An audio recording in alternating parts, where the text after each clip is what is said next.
We're here in D730 on the Regal Princess. This is a premium balcony cabin. This is an aft cabin located at the back of deck 9. So we are on the Dolphin Deck. And what I was going to do is take you through our living area right here.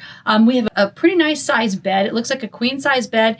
And Princess says that they have very, very comfy mattresses. I've sat on it already. It is quite soft. So I think they call it the Princess Plush mattress.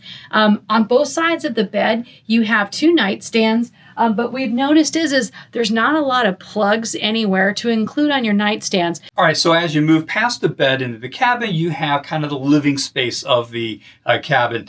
You have a small little love seat here with pillows. You have a small little table, and then you have a vanity area. The vanity is not what you usually find, or at least we found on most cruises. It's very, very simple. You essentially have a desk, you have a large mirror, and then you have an area that has a drawer, which you have your hair dryer, and then you have your mini fridge. The mini fridge is not stocked at all, but I guess if you have waters, you can put that in here. So here is the one thing that we have found that kind of surprised us. This ship is built in 2014, and we have been on several other ships that are older than it, from 1998, 1999, 2001, and the furnishings, it just seems like it's dated. If you've ever been to a timeshare and it's been kind of an older timeshare, it's kind of at the bottom rung of those timeshares is kind of what we have. The table here is actually distressed and not in a good way. It's kind of delaminated. You can see the joints are coming apart. Really kind of surprised us for what is a premium cabin, which we have here. All right, so as for storage, there's lots of storage. At least there's lots of place to be able to put hanging clothes. As you come into the cabin, the first thing you see off to the right is this huge closet. Now, there isn't a door on the closet. It's open space, which is fine, but certainly plenty of room to be able to put your hanging clothes.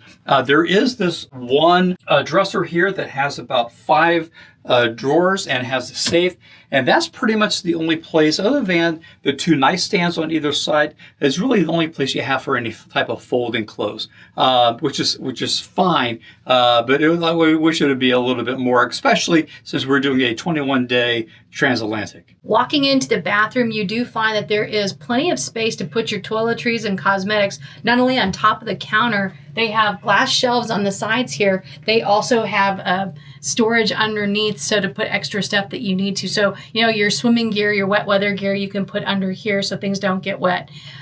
They do have a little small toilet. This is a smaller bathroom than we've seen. Not as the smallest one we've been on, but it is pretty small.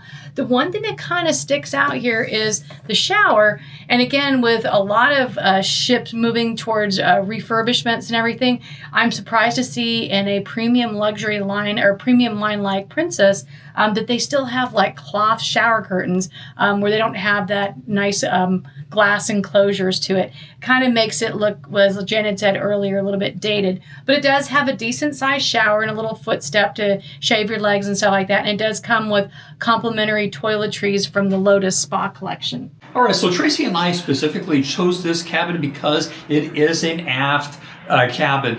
We love aft cabins. We did our world cruise, 118 days. It's just wonderful to wake up and see the sunrise coming up, or just watching the wake behind you. It is absolutely fantastic. Now, as for the balcony itself, this one is actually pretty large size, very, very deep, and it's a decent size wide. You do have about a 5-foot overhang here that'll help be able to get you some shade when the sun is out. And then you have 2 chairs here. You have small ottoman. You have a small table. Now, one thing we have noticed, and we talked about inside kind of how the conditions are, we see kind of the same thing here. First of all, we see that the railing here is weathered. We have some rust here, and the seats themselves look like they're kind of worn down, which is unfortunate. Now, is that going to deter us having a great time? Absolutely not. So this is the D730 aft balcony here on the Regal Princess.